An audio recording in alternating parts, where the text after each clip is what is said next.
Si vous étiez président du club, quelle réforme feriez-vous?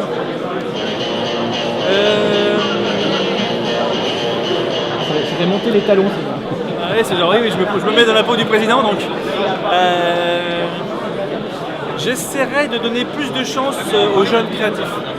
Je pense que moi quand j'ai débuté dans la pub, c'était plus ouvert je crois. Il y avait plus de.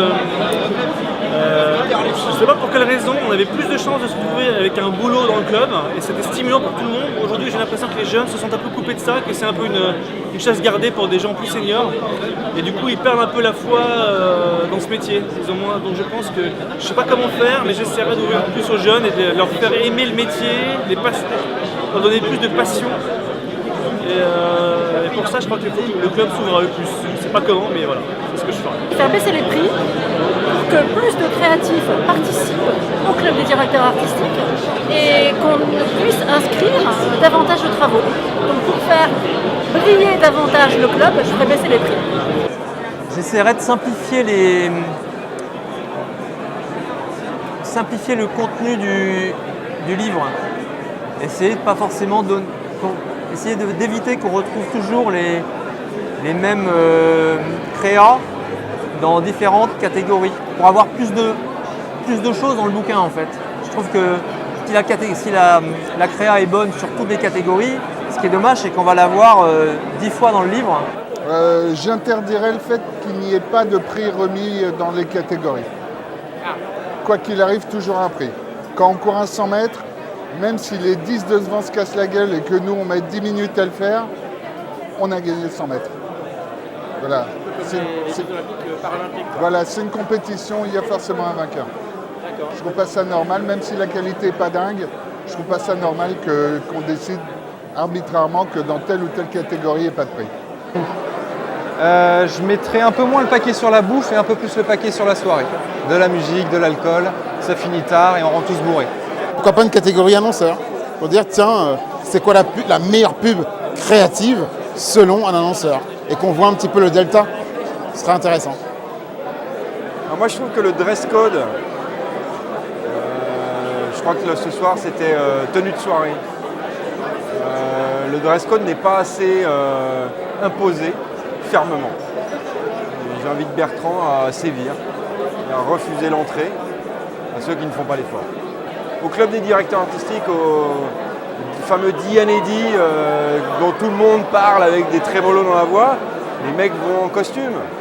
Et personne ne discute ça. Pourquoi nous on fait genre, on est cool, on n'a pas besoin. Si vous étiez président de club, quelle réforme feriez-vous? J'en ferai aucune, parce que c'est un gros boulot d'être président du club. Et il y a un moment, faut assumer de l'être et ça me ferait super chier de le faire. Bertrand le ferait très bien, donc je lui laisse ce privilège de faire les réformes qu'il fait et je laisse aux autres tout le choix d'en discuter et d'en râler. Mais moi, je trouve qu'il fait un bon boulot. J'ai beaucoup aimé cette année. Donc, merci. Il se trouve que je connais bien le président du club, Bertrand Suchet, et que je sais à quel point c'est pas évident de réformer les choses. D'ailleurs, il les a lui-même réformées.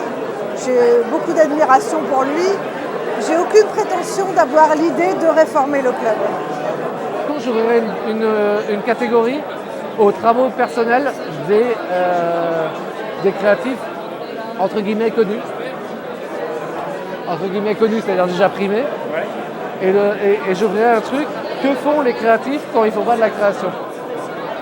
Ce serait un peu à part, il n'y aurait pas de prix, il y aurait peut-être une petite présence dans un livre, et on verrait que par exemple Jean-Christophe Royer fait de la guitare,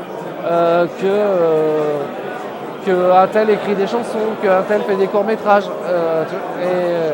C'est ce qui nous éviterait de les voir arriver au César en disant « Oh putain, Benjamin, il est nominé, tu vois. » Je prendrais en compte ça. Après, qu'est-ce que je ferais d'autre? Je pense que, sans vouloir sucer la bite à Suchet, et je dis ça parce qu'il a un restaurant et tout ça qui m'invite, mais je pense que déjà il a amené vachement... il a imposé l'honnêteté à une époque où moi, quand j'ai commencé, c'était pas si évident que ça, où les gens se tiraient la bourre entre agences et c'est déjà pas si mal. Voilà.